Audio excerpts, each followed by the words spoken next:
Good morning to all of you. आज हम लोग mathematics class 10th real number chapter number 1 start करेंगे।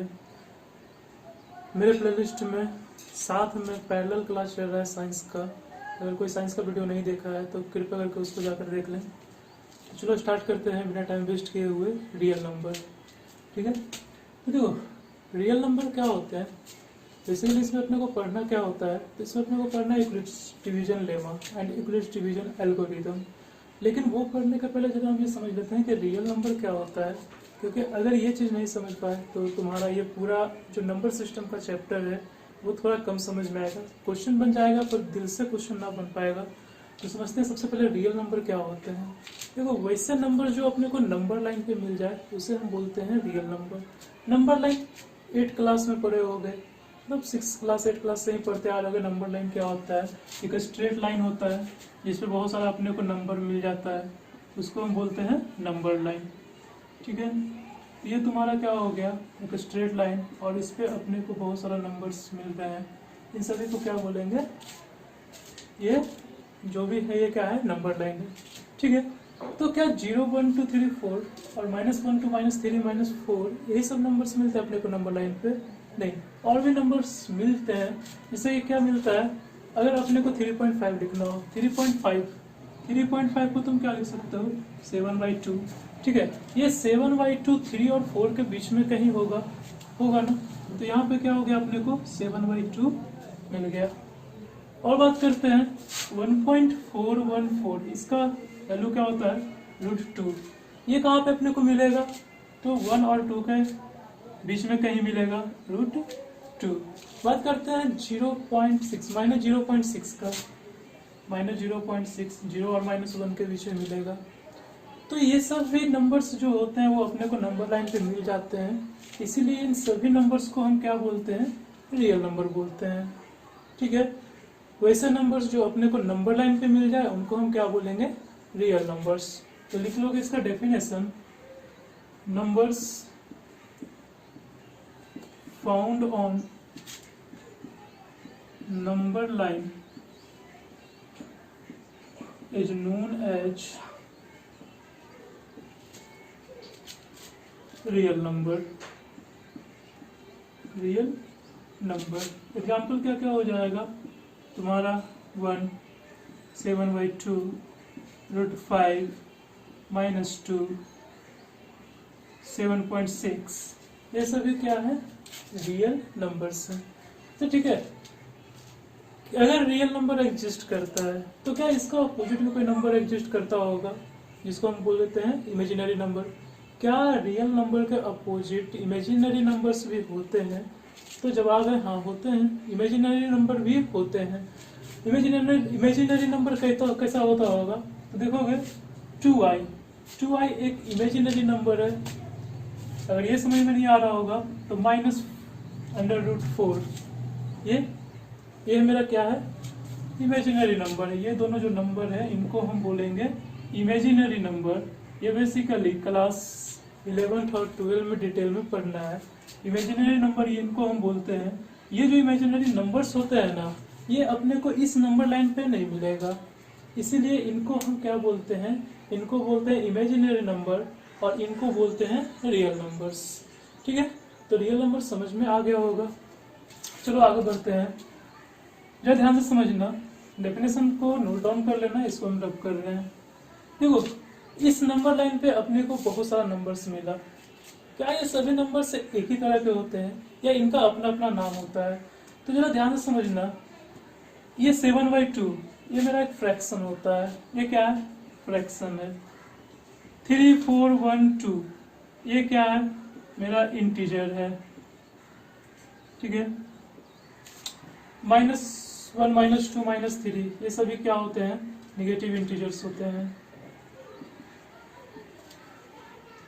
ठीक है, 1 to इन्फिनिटी इन सभी को हम क्या बोलेंगे, नेचुरल नंबर बोलेंगे, नेचुरल नंबर। 0 से लेकर इन्फिनिटी तक इन सभी को हम क्या बोलेंगे, होल नंबर बोलेंगे। मतलब कि जो रियल नंबर्स होता है ना उनका टाइप्स होता है। ठीक है, जरा समझ लेते हैं कि रियल नंबर के टाइप्स क्या क्या होते हैं। तो make a heading, types of real number. Types of real number, types of real number. देखो रियल नंबर्स बहुत सारे का होते हैं, जैसे कि तुम्हारा नेचुरल नंबर हो गया, natural number is a real number. दूसरा तुम्हारा क्या होता है, whole number, whole number is also a real number, ये अपने को नंबर लाइन पे मिल जाएगा। तीसरा तुम्हारा क्या होगा, इंटीजर्स, इंटीजर्स भी तुम्हारे क्या होते हैं, रियल नंबर होते हैं, अपने को नंबर लाइन पे मिल जाता है, इसलिए इसको हम क्या बोलते हैं, रियल नंबर बोलते हैं। चौथा क्या होता है, फ्रैक्शन, फ्रैक्शन भी अपने को नंबर लाइन पे मिल जाता है, इसलिए इनको हम क्या बोलेंगे, रियल नंबर बोलेंगे।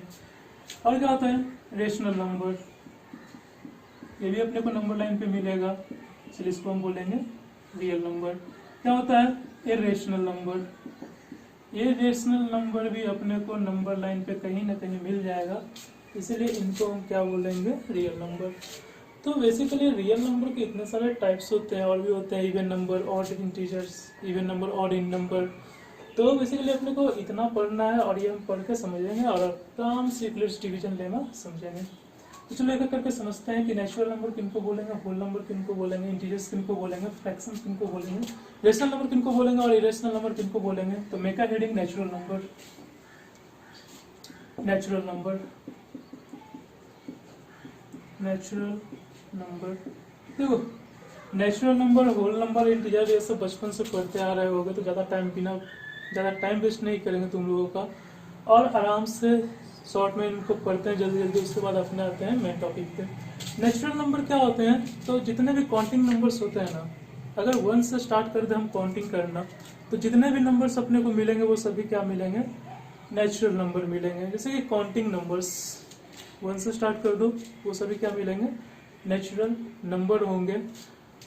ठीक है, तो लिखते हैं जरा सा, all counting numbers, all counting numbers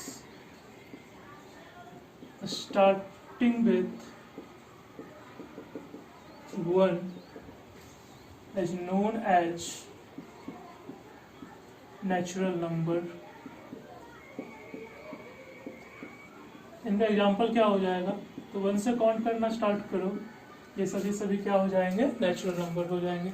second समझते हैं होल नंबर। होल नंबर किनको बोलेंगे, तो देखोगे जितने भी काउंटिंग नंबर्स, अगर तुम किसी नंबर को काउंट करना 0 से स्टार्ट कर दो, तो उनको हम बोलेंगे whole number. Counting numbers starting with 0 is known as whole number. समझते हैं, all counting numbers starting with 0 is known as whole number। ठीक है, एग्जाम्पल क्या हो जाएगा, 0 1 2 3 और so on, इस तरीके से होगा सारा तुम्हारा। चलो ये सब बेसिक बात है, आगे पढ़ते हैं, समझते हैं इंटीजर्स क्या होते हैं। तो मेका हेडिंग इंटीजर्स।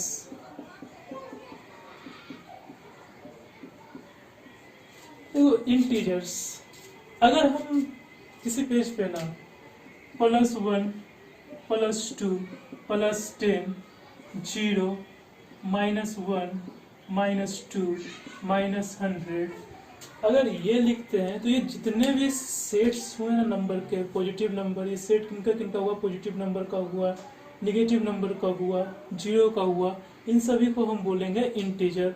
मतलब sets of positive number, negative number and 0 all are known as integers.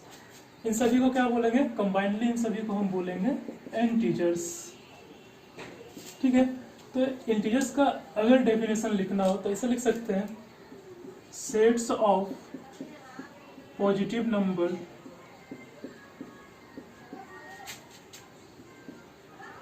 Negative numbers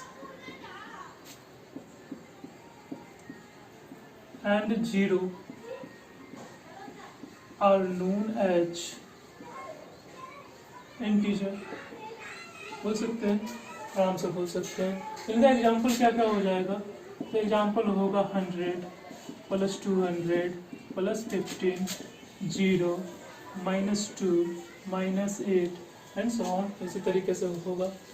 ये जो इंटीजर्स होते हैं वो दो तरह के होते हैं, मतलब इंटीजर्स का भी टाइप्स होगा। देखोगे यहाँ पे ये कुछ नंबर्स प्लस के साथ हैं, मतलब कुछ नंबर के आगे प्लस साइन लगा हुआ है और कुछ नंबर्स के आगे माइनस साइन लगा हुआ है। तो इनका मतलब क्या होता है, ये जो इंटीजर्स होते होंगे ना वो दो तरह के होते हैं, एक प्लस साइन वाला और दूसरा माइनस साइन वाला। इधर समझते हैं टाइप्स ऑफ इंटीजर्स को। तो make heading types of integers. तो देखो इंटीजर्स जो होते हैं वो दो तरह के होते हैं, एक होते हैं तुम्हारा पॉजिटिव इंटीजर्स और दूसरा तुम्हारा होता है निगेटिव इंटीजर। ठीक है, पॉजिटिव इंटीजर किसको बोलेंगे, अगर किसी नंबर के साथ प्लस साइन लगा हो, अगर किसी नंबर के पहले प्लस साइन लगा हो उसे हम बोलेंगे पॉजिटिव इंटीजर। ध्यान समझना, numbers having positive sign is known as positive integer. ठीक है, एग्जाम्पल क्या हो जाएगा, तो देखो 7 के पहले क्या होता है, प्लस साइन लगा होता है, इसीलिए इनको हम क्या बोलते हैं, पॉजिटिव इंटीजर बोलते हैं। 2 + 2 ये भी तुम्हारा क्या होगा, पॉजिटिव इंटीजर होगा। निगेटिव इंटीजर किसको बोलेंगे, वैसे नंबर जिनके पहले माइनस साइन लगा हुआ है उसको हम क्या बोलेंगे, निगेटिव इंटीजर्स बोलेंगे। तो लिखोगे numbers having negative sign is known as negative integer। ठीक है, एग्जाम्पल क्या हो जाएगा, अगर 8 के साथ हम माइनस साइन लगा दें तो ये मेरा क्या हो जाएगा, निगेटिव इंटीजर हो जाएगा। अगर 100 के साथ माइनस साइन लगा दें, निगेटिव साइन लगा दें, तो इनको हम क्या बोलेंगे, निगेटिव इंटीजर्स बोलेंगे। ठीक है, अगर कोई नंबर सिर्फ इस तरह से लिखा है ना 2, इसका मतलब क्या समझते हैं कि ये प्लस का 2 है, इसके पहले कोई भी साइन नहीं, इसका मतलब क्या होता है, ये प्लस का 2 है। अगर हम कोई नंबर लिखे ना 0, तो इसका मतलब ये नहीं होगा कि ये प्लस का 0 है या माइनस का 0 है। तो 0 जो मेरा होते हैं ना वो ना ही पॉजिटिव इंटीजर्स होते हैं और ना ही निगेटिव इंटीजर्स होते हैं। तो इसको लिख लोगे सबसे पहले नोट में, 0 is neither positive integer nor negative integer. 0 ना ही पॉजिटिव इंटीजर्स होता है और ना ही निगेटिव इंटीजर होता है। क्यों नहीं होता है 0 ना ही पॉजिटिव इंटीजर और ना ही निगेटिव इंटीजर, तो इसको हम समझते हैं ध्यान से। देखो मान लो ना कि हम कोई एक नंबर लेते हैं, कोई भी एक नंबर उठा लो, जैसे कि हम ले लेते हैं 15। ठीक है, 15 पॉजिटिव इंटीजर्स का क्या होता है, किसी भी नंबर को इंक्रीज कर देना, और नेगेटिव इंटीजर का मतलब क्या होता है, वो किसी भी नंबर को डिक्रीज कर देना। अगर इस 15 के साथ हम किसी पॉजिटिव इंटीजर को रखें तो ये नंबर जो 15 था, 15 से क्या हो जाएगा, 20 हो जाएगा। मतलब कि अगर इस नंबर को किसी पॉजिटिव नंबर के साथ हम कुछ ऑपरेशन किए तो ये पॉजिटिव इंटीजर इस नंबर को इंक्रीज कर दिया। ठीक इसी तरह से अगर सेम नंबर को हम किसी निगेटिव इंटीजर्स के साथ कुछ ऑपरेशन करते हैं, ध्यान समझना, सेम नंबर को अगर किसी निगेटिव नंबर के साथ हम रखते हैं तो ये इस नंबर को क्या करेगा, घटा देगा, घटाएगा ना। देखो यहाँ ये 15 से 20 हो रहा है और ये 15 से 12 हो रहा है। लेकिन अगर बात करते हैं 0 का, देखो अगर 0 को हम 15 को अगर हम 0 के साथ रखें तो क्या ये नंबर को बढ़ाएगा या घटाएगा, कुछ नहीं करेगा, सेम का सेम छोड़ देगा, छोड़ेगा ना। अगर इसी नंबर को हम माइनस का 0 के साथ रखते हैं तो ये भी कुछ नहीं करेगा, सेम का सेम छोड़ देगा, ना बढ़ाएगा और ना घटाएगा।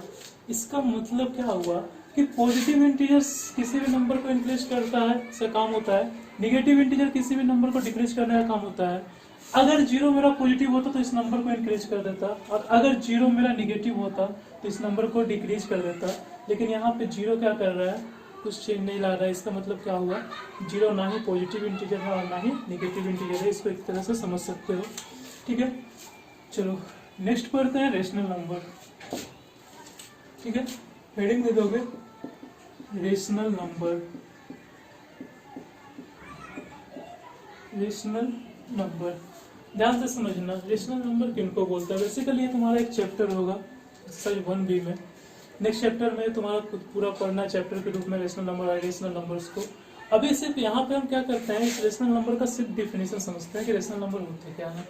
देखो, अगर किसी नंबर को तुम दो नंबर के रेशियो के फॉर्म में लिख दो ना, तो वो मेरा क्या कहलाता है, रेशनल नंबर कहलाता है। जैसे कि 1.4, इस नंबर को हम दो नंबर के रेशियो के फॉर्म में लिख सकते हैं। कैसे लिख सकते हैं, इस 1.4 को 14/10 लिख सकते हैं, और इसको अगर तुम काटो छाटोगे तो ये क्या हो जाएगा, 7/5। तो जरा ध्यान से समझना, इस 1.4 को हम 7/5 लिख सकते हैं। मतलब कि क्या होगा, इस 1.4 को हम दो नंबर के रेशियो के फॉर्म में लिख सकते हैं, इसीलिए ये मेरा क्या कहलाया, रेशनल नंबर कहलाया। मतलब वैसे नंबर जिनको हम किसी दो नंबर के रेशियो के फॉर्म में लिख पाते हैं उनको हम बोलते हैं रेशनल नंबर, ठीक है। और वैसे नंबर जिनको हम किसी दो नंबर के रेशियो के फॉर्म में नहीं लिख पाते उनको क्या बोलेंगे, इरेशनल नंबर बोलेंगे। तो अभी जो समझते हैं रेशनल नंबर के बारे में, फिर जब इरेशनल नंबर पे आएंगे तो समझाएंगे। तो जो ध्यान से समझना, जैसे कि अपने पास 7 और 5 है, ठीक है, सॉरी 7 और 5 तो हो गया। अपने पास 22 और 7 है। क्या इन दोनों को हम रेशियो के फॉर्म में लिख सकते हैं, आराम से लिख सकते हैं। क्या 22/7 और 7/22। तो ये क्या हो गया, ये मेरा एक रेशनल नंबर हुआ, ये भी मेरा एक रेशनल नंबर हुआ। क्यों रेशनल नंबर हुआ, क्योंकि इन दोनों नंबर्स को 22 और 7 को दो नंबर के रेशियो के फॉर्म में लिख सकते हैं, इसीलिए मेरा क्या हो गया, रेशनल नंबर हो गया। तो रेशनल नंबर का डेफिनेशन क्या होता है, a number which can be written as the ratio of two numbers is known as rational number। तो इसका डेफिनेशन लिखोगे, a number which can be written as ratio of two integer is known as rational number, ठीक है। Example क्या हो जाएगा तुम्हारा, 7/5, 22/7, 1.4, 1.414, ये सब तुम्हारा क्या हो गया, रेशनल नंबर हो गया। इसका वैल्यू क्या होता है, √2 होता है। √2 भी मेरा क्या है, एक रेशनल नंबर है। नहीं सॉरी √2 एक रेशनल नंबर नहीं है। 1.414 तुम्हारा एक रेशनल नंबर होगा। √2 का वैल्यू तो और भी बताया ना, चलो माइनर मिस्टेक। अब समझते हैं इरेशनल नंबर किनको बोलते हैं। तो ध्यान से समझना, इरेशनल नंबर हेडिंग दे देना, इरेशनल नंबर, ठीक है। इरेशनल नंबर किनको बोलेंगे, वैसे नंबर जिनको हम लोग दो नंबर के रेशियो के फॉर्म में, दो इंटीजर के रेशियो के फॉर्म में नहीं लिख पाते उनको हम क्या बोलेंगे, इरेशनल नंबर। जैसे कि अगर तुमको हम बोले कि 1.782 ...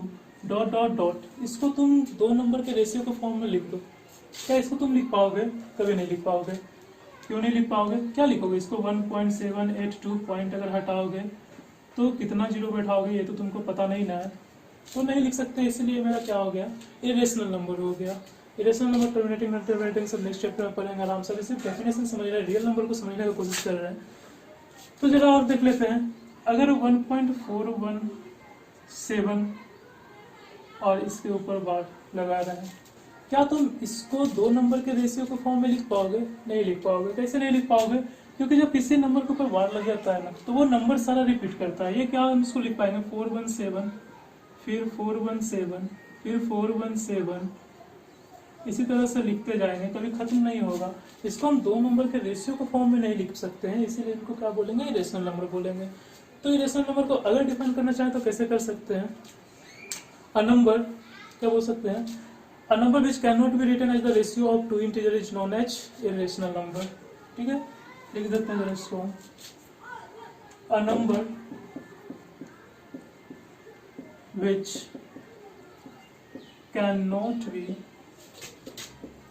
written as ratio of two integers is known as irrational number, irrational number. ठीक है, एग्जाम्पल क्या हो जाएगा, तो 7.872 dot dot dot 7.4 raise to पर बार। ठीक है, ये सब तुम्हारा क्या हो जाएगा, इरेशनल नंबर हो जाएगा। पाई का वैल्यू कितना होता है, 3.14 इस तरह से होता है, तो पाई भी मेरा क्या हो गया, एक इरेशनल नंबर हो गया। तो ध्यान से समझना, ये 22/7, ठीक है, ये 22/7 ये मेरा एक रेशनल नंबर है। क्यों? क्योंकि ये 22/7 है, दो नंबर का रेशियो है, इसीलिए इसको हम क्या बोलते हैं, रेशनल नंबर बोलेंगे। 22/7, 22/7 को हम क्या बोलेंगे, रेशनल नंबर बोलेंगे। लेकिन वही पाई, जिसका वैल्यू क्या होता है, पाई एक साइन, इसका वैल्यू होता है 3.14 इस तरह से। इसको हम दो नंबर के रेशियो के फॉर्म में नहीं लिख सकते हैं, इसीलिए ये मेरा क्या कहलाएगा, इरेशनल नंबर कहलाएगा। ठीक है, ठीक है, तो चलो, तो रियल नंबर हम समझ गए। अब आते हैं अपने मेन मुद्दा पे, जो अपने को इस चैप्टर में पढ़ना है। तो क्या पढ़ना है, यूक्लिड्स डिवीजन लेमा। ठीक है, तो मैं क्या हेडिंग, यूक्लिड्स डिवीजन लेमा। ठीक है, यूक्लिड्स डिवीजन लेमा को समझने के लिए, अगर इसको बहुत अच्छे तरीके से समझना चाहते हो, इसका क्वेश्चन अगर बनाना चाहते हो, तो सबसे पहले अपने को क्लास 6 और 7 का कुछ थ्योरीज रिकॉल करना होगा, बचपन से पढ़ते आ रहे होगा, बस उसी चीज को लिखने का तरीका इस चैप्टर में अलग कर दिया गया है। क्या होगा, डिविजिबिलिटी समझते हैं। अगर डिविजिबिलिटी समझ में आया तो अपने को सब कुछ समझ में आ जाएगा, Euclid's division lemma, Euclid's division algorithm दोनों समझ में आ जाएगा। समझते हैं डिविजिबिलिटी। ठीक है, डिविजिबिलिटी क्या होता है, ध्यान से समझना। अगर 7 से हम 24 को डिवाइड करते हैं, अगर 7 से हम 24 को डिवाइड करते हैं, कितने बार में जाएगा, 3 बार में 21, रिमाइंडर, चलो इसको 5 ले लो, 25, रिमाइंडर क्या होगा, 4 होगा। एक बार फिर से, अगर 7 से तुम 25 को डिवाइड करते हो तो कितने बार में जाएगा, 21, रिमाइंडर कितना बचेगा, 4 बचेगा। ठीक है, ये तुम्हारा होता है भाग करने का तरीका, बचपन से पढ़ते आ रहे हो, बस ये 10th क्लास में भी पढ़ना है, कुछ एक्स्ट्रा चीज नहीं पढ़ना है। हम जानते हैं कि इस 25 को क्या बोलते हैं, डिविडेंड बोलते हैं। ठीक है, जिसको भाग दिया जाए उसको हम बोलेंगे डिविडेंड, जिससे भाग दिया जाए उसको हम क्या बोलेंगे, डिवाइजर, जो अपने को जितने बार में लगता है उसको हम क्या बोलते हैं, क्वोशेंट। इस 3 को हम बोलेंगे क्वोशेंट, और जो लास्ट में बच जाए उसको हम क्या बोलेंगे, रिमाइंडर बोलेंगे ना, आना समझना। 25 को क्या बोल रहे हैं, डिविडेंड बोल रहे हैं, 7 को क्या बोल रहे हैं, डिवाइजर बोल रहे हैं, 3 को क्या बोल रहे हैं, क्वोशेंट बोल रहे हैं, 4 को क्या बोल रहे हैं, रिमाइंडर बोल रहे हैं। अगर इस 25 को हम लिखना चाहें, इसको ऐसे नहीं लिख सकते हैं, 7 × 3 21 प्लस 4 25, 7 × 21 और प्लस 4 25 लिख सकते हैं ना। इस 25 को हम क्या लिख सकते हैं, 7 × 3 प्लस 4। अच्छा, ये मेरा 25 क्या था, 25 क्या था, ये मेरा डिविडेंड था।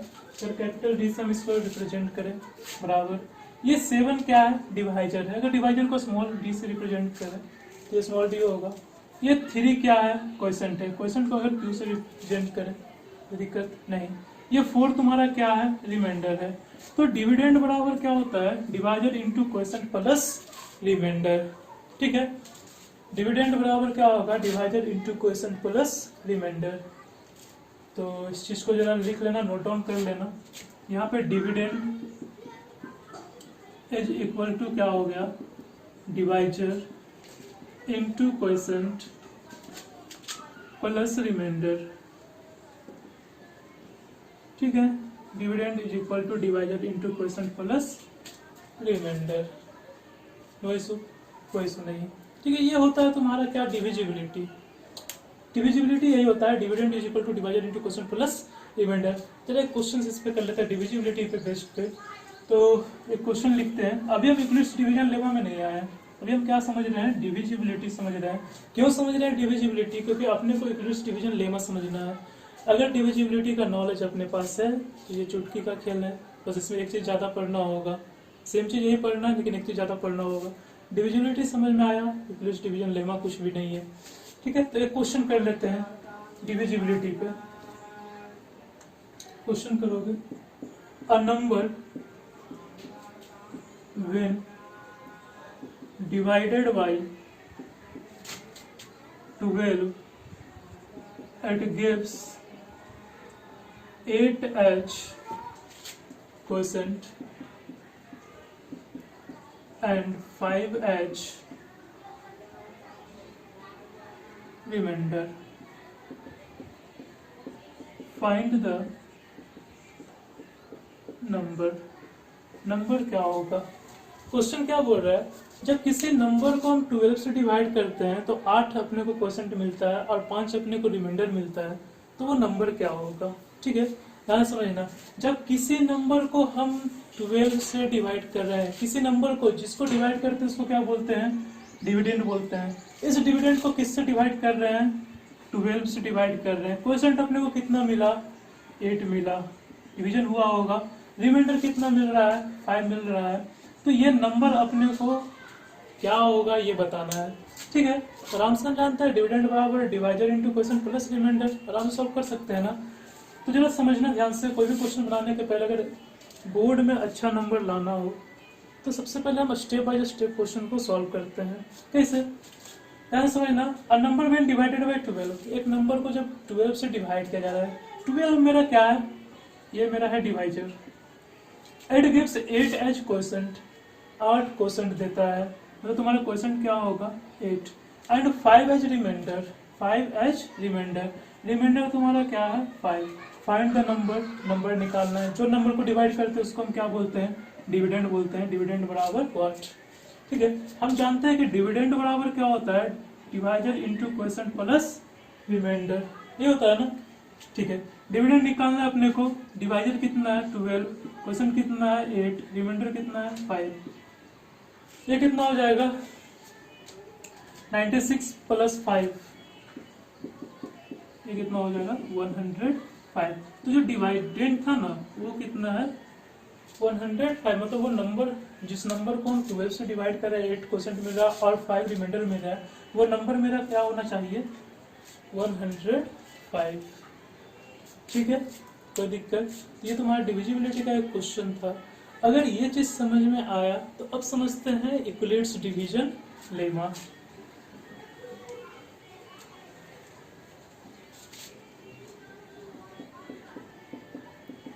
यूक्लिड्स डिवीजन लेमा, मेरा हेडिंग यूक्लिड्स डिवीजन लेमा। देखो, यूक्लिड्स डिवीजन लेमा कुछ भी नहीं है, बस डिविजिबिलिटी को यूक्लिड्स डिवीजन लेमा बोलते हैं। कैसे बोलते हैं जरा इसको ध्यान से समझना। मान लो ना कि कोई नंबर है ए, इसको तुम b से डिवाइड कर रहे हो, q तुमको क्वोशंट मिला, डिवीजन करने के बाद r तुमको क्या मिला? रिमाइंडर मिला। a तुम्हारा dividend, b divisor, q quotient, r remainder. तो इस a को तुम क्या लिख सकते हो? a को हम क्या लिख सकते हैं? bq प्लस r लिख सकते हैं ना। कोई दिक्कत? कोई दिक्कत नहीं। डिविडेंड बराबर divisor into quotient plus remainder. ठीक है, ध्यान समझना। इस रिमाइंडर के बारे में थोड़ा सा हम जान लेते हैं। रिमाइंडर अपने को बहुत कुछ बताने का कोशिश किया है 9th क्लास तक, लेकिन हम लोग ध्यान नहीं दे पाए हैं। अब जरा समझते हैं कि रिमाइंडर का क्या खेल है। ठीक है, हम कोई भी दो नंबर लेते हैं, कोई भी दो नंबर लेते हैं, ध्यान से समझना। मान लो ना कि हम लेते हैं 5 और इससे डिवाइड किसको कर रहे हैं? 5 से डिवाइड हम करते हैं सबसे पहले 5 को। ठीक है, इसको तुम डिवाइड करोगे, ध्यान से समझना। इस रिमाइंडर की कहानी हम बता रहे हैं। रिमाइंडर का बहुत बड़ा रोल है। अगर ये समझना आ गया तुम्हारा पूरा क्वेश्चन समझ में आ जाएगा। 5 को 5 से तुम डिवाइड करोगे, 1 बार में जाएगा। रिमाइंडर कितना बचा? 0। अगर इस सेम 5 से तुम 6 को डिवाइड करोगे, एक बार में 5, रिमाइंडर कितना बचा? 1। अगर इस सेम 5 से तुम 7 को डिवाइड करोगे, ठीक है, एक बार में, रिमाइंडर कितना बचा?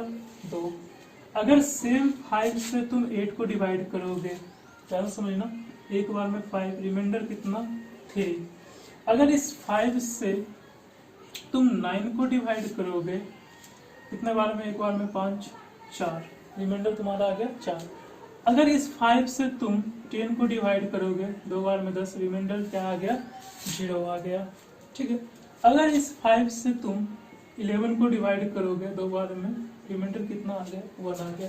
जरा ध्यान से समझना, हम जितना भी यहाँ पे डिवाइड किया है ना, सब में डिवाइजर मेरा क्या है, 5 है, क्योंकि इस पे ही हम अपने को बात करना है, डिवाइजर पे ही बात करना है। रिमाइंडर को जानना हो तो डिवाइजर को जानने का कोशिश करना। यहाँ पे जितना भी हम डिवाइड किया है ना, चाहे तो ये डिवीजन हो, चाहे तो ये डिवीजन हो, या तो ये, या तो ये, सब में जो मेरा डिवाइजर है वो क्या है, 5 है। रिमाइंडर देख लेते हैं, मेरा डिवाइजर 5, रिमाइंडर एक बार 0 आया, दूसरा बार 1 आया, फिर 2 आया, 3 आया, 4 आया, और फिर से 0 आया, और फिर से 1 आया। तो एक बात तो यहाँ साफ है कि डिवाइजर मेरा जो भी हो, डिवाइजर डिविडेंड मेरा जो भी हो, लेकिन जो डिवाइजर होता है ना, उसके लिए जो रिमाइंडर होता है या तो 0 होगा, नहीं तो इस 5 से कम होगा। मतलब कि 0 हो सकता है, 1 हो सकता है, 2 हो सकता है, 3 हो सकता है, 4 हो सकता है, 5 कभी भी नहीं होगा। अगर तुम्हारा डिवाइजर 5 है तो रिमाइंडर कभी भी 5 नहीं होगा। रिमाइंडर क्या क्या हो सकता है, रिमाइंडर तुम्हारा 0 हो सकता है, 1 हो सकता है, 2 हो सकता है, 3 हो सकता है, और 4 हो सकता है। पहली बात।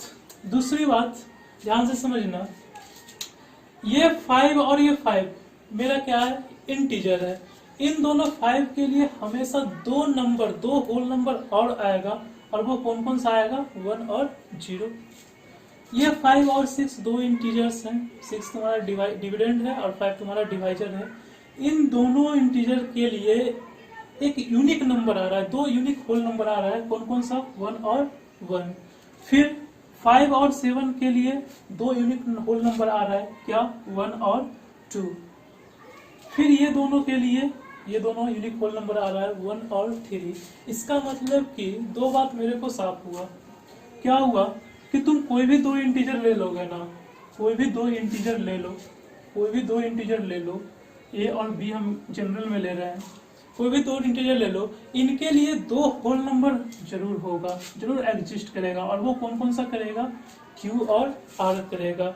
पहला बात। दूसरी बात, ये रिमाइंडर कहां से कहां तक हो सकता है, या तो 0 हो सकता है, नहीं तो 0 से बड़ा हो सकता है। रिमाइंडर इज ग्रेटर देन और इक्वल टू 0, 0 हो सकता है 0 के बराबर, या तो 0 से बड़ा होगा, नहीं तो इस डिवाइजर से छोटा होगा। 2 बात ध्यान से समझना, किसी 2 इंटीजर के लिए ए और बी के लिए हमेशा एक यूनिक होल नंबर, हमेशा 2 यूनिक होल नंबर एग्जिस्ट करता है, क्यू और आर। 2 नंबर के लिए 2 यूनिक हो, यूनिक बोलने का मतलब कि तुम अगर इंडिया में 5 और 7 को डिवाइड कर रहे हो तो तुमको 2 यूनिक होल नंबर मिलेगा, क्या मिलेगा, 1 और 2 मिलेगा। अगर इसी डिवीजन को तुम चांद पे जाके करोगे ना तो तुमको क्या मिलेगा, 1 और 2 ही मिलेगा। अगर अमेरिका में जाके करोगे तो 5 और 7 के लिए हमेशा 1 और 2 यूनिक मिलेगा, मतलब कि यही मिलेगा ही, सब जगह मिलेगा, इसीलिए इनको हम क्या बोल रहे हैं, यूनिक होल नंबर बोल रहे हैं। तो अगर ये 2 बात समझ में आया तो जरा इसका स्टेटमेंट समझ लेते हैं। समझ गए, स्टेटमेंट बस इंग्लिश में बोलेंगे, ध्यान समझना। For any 2 given positive numbers, positive integers, for any 2 given positive integers there must exist 2 unique whole number q and r। कोई भी 2 पॉजिटिव इंटीजर्स के लिए, मान लेते हैं a और b के लिए, हमेशा 2 यूनिक होल नंबर एग्जिस्ट करेगा, और वो नंबर्स क्या होंगे, q एंड r। और ये जो r होगा वो कहां से कहां तक होगा, या तो 0 के बराबर, नहीं तो 0 से बड़ा, और इस डिवाइजर से छोटा। चलिए इसका स्टेटमेंट लिखते हैं, समझते हैं। For any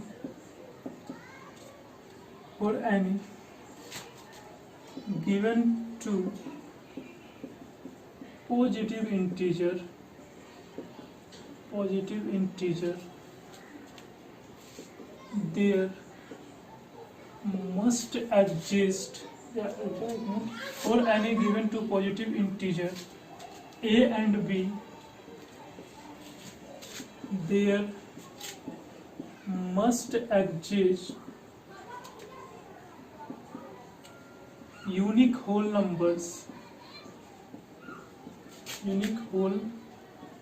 numbers q and r such that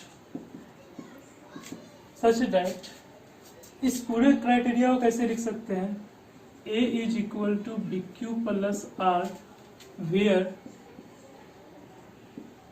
ये जो रिमाइंडर होगा वो कहाँ से कहाँ लाइक करेगा, जीरो के बराबर, जीरो से बड़ा, नहीं तो इस डिवाइजर से छोटा। ठीक है, ये चीज तुम्हारा था इक्वलेट्स डिवीजन लेमा। फिर से सुनना कहानी क्या बताएं। कोई भी दो पॉजिटिव इंटीजर्स के लिए, मान लेते हैं ए और बी के लिए, हमेशा दो यूनिक होल नंबर एग्जिस्ट करेगा क्यू और आर, इस तरीके से कि जो वो दोनों नंबर में जो रिलेशन होगा वो क्या होगा, A is equal to B Q plus are.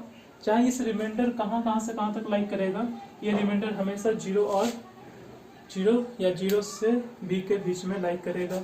ठीक है, ये तुम्हारा हुआ इक्वलेट्स डिवीजन लेमा। इस पे क्वेश्चन करेंगे, लेकिन क्वेश्चन करने से पहले हम जरा समझ लेते हैं कि इक्वलेट्स डिवीजन एल्गोरिदम क्या होता है। ठीक है, अगर इक्वलेट्स डिवीजन एल्गोरिदम समझ में आया तो फिर इस पे आराम से क्वेश्चन करेंगे। अभी समझ रहे, थ्योरी समझ रहे हैं, क्वेश्चंस करेंगे, आराम से करेंगे। तो चलो समझते हैं इक्वलेट्स डिवीजन एल्गोरिदम। देखो एल्गोरिदम, इक्वलेट्स डिवीजन तो समझ में आया कि चलो डिवाइजिबिलिटी का ही जो केस होगा सो होगा। इस एल्गोरिदम का मतलब क्या होता है, तो एल्गोरिदम का मतलब कुछ नहीं होता है, किसी चीज को कंप्यूट करने का टेक्निक, किसी चीज को सॉल्व करने का टेक्निक को हम बोलते हैं एल्गोरिदम। ठीक है, कंप्यूटर में भी एल्गोरिदम होता है, चलो वो कंप्यूटर की बात है, ज्यादा टाइम वेस्ट नहीं करना चाहिए। एल्गोरिदम का मतलब क्या होता है, किसी भी चीज को सॉल्व करने का या कंप्यूट करने का टेक्निक को हम बोलते हैं एल्गोरिदम। यहाँ पे हम किस चीज को कंप्यूट करने वाले हैं, तो यहाँ पे हम किसी दो नंबर्स का एचसीएफ को कंप्यूट करने वाले हैं। मतलब कि अगर किसी दो नंबर्स के एचसीएफ को हम जिस टेक्निक से कंप्यूट करेंगे, जिस टेक्निक से सॉल्व करेंगे, उसको हम क्या बोलेंगे, इक्वलेट्स डिवीजन एल्गोरिदम। स्टेटमेंट लिख लेते हैं समझने के लिए। लिखोगे, it is a technique,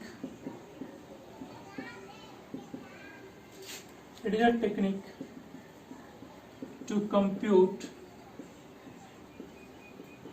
the HCF of any two positive integer, any two positive integer, मान लेते हैं a and b। ठीक है, जहां पे ये दोनों इंटीजर में ना एक हमेशा बड़ा होगा और दूसरा छोटा होगा। क्या होगा, a हमेशा बड़ा b से होगा, नहीं तो b भी बड़ा हो सकता है a से, कुछ भी हो सकता है। क्वेश्चन करते हैं, यहाँ पे समझ में आएगा। ठीक है, तो चलो एक क्वेश्चन कर लेते हैं इक्वलेट्स डिवीजन एल्गोरिदम पे। या क्वेश्चन सारा का सारा हम क्या करेंगे, नेक्स्ट लेक्चर में करेंगे, ये समझ में आ गया होगा। एक क्वेश्चन इस पे कर लेते हैं। ठीक है, इक्वलेट्स डिवीजन एल्गोरिदम पे क्वेश्चन करते हैं, ध्यान से समझना। क्वेश्चन हो रहा है ना, using Euclid's division algorithm find the HCF of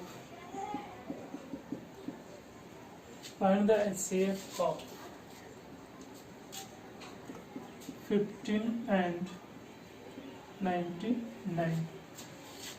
Euclid's division algorithm के मदद से इसको यूज करते हुए अपने को 15 और 99 का क्या निकालना है, इनको निकालना है। ये 9 से 9 3 को चलो पूरे तो बोलना, 97 ले लो, 97। 15 और 97 का क्या निकालना है,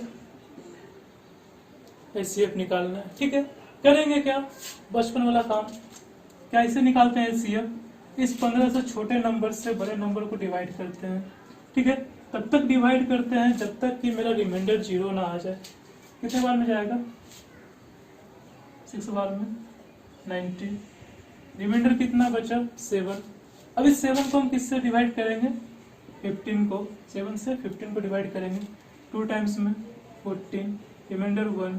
अब इस 1 से हम किसको डिवाइड करेंगे, 7 से डिवाइड करेंगे, 7 बार में, रिमाइंडर आ गया 0।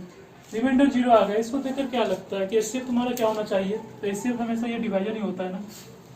एचसीएफ डिवाइजर कब होता है, जब मेरा रिमाइंडर 0 आता है। जिस समय मेरा रिमाइंडर 0 आएगा उस समय का डिवाइजर ही मेरा क्या कहलाता है, एचसीएफ कहलाता है। ठीक है, अब इस चीज को हम इक्वलेट्स डिवीजन एल्गोरिदम के मदद से कैसे लिखेंगे, कुछ नहीं, बस एक काम करेंगे, लिखेंगे यूजिंग यूक्लिड्स डिवीजन एल्गोरिदम। देखो सबसे पहले इसका कहानी लिखते हैं, इस पूरे का, ठीक है, इस पूरे का। इस 97 को तुम क्या लिख सकते हो, 15 इंटू 6/7, वही काम करेंगे, डिवाइजर बराबर division, dividend is equal to divisor into question plus remainder. 97 को क्या लिख सकते हो, 15 इंटू 6/7। अब इसका काम करते हैं, यहाँ पे डिविडेंड मेरा 15 आ गया, डिवाइजर 7, क्वेश्चन 2 और रिमाइंडर 1। इस 15 को तुम कैसे लिखोगे, 7 इंटू 2 प्लस 1, ठीक है।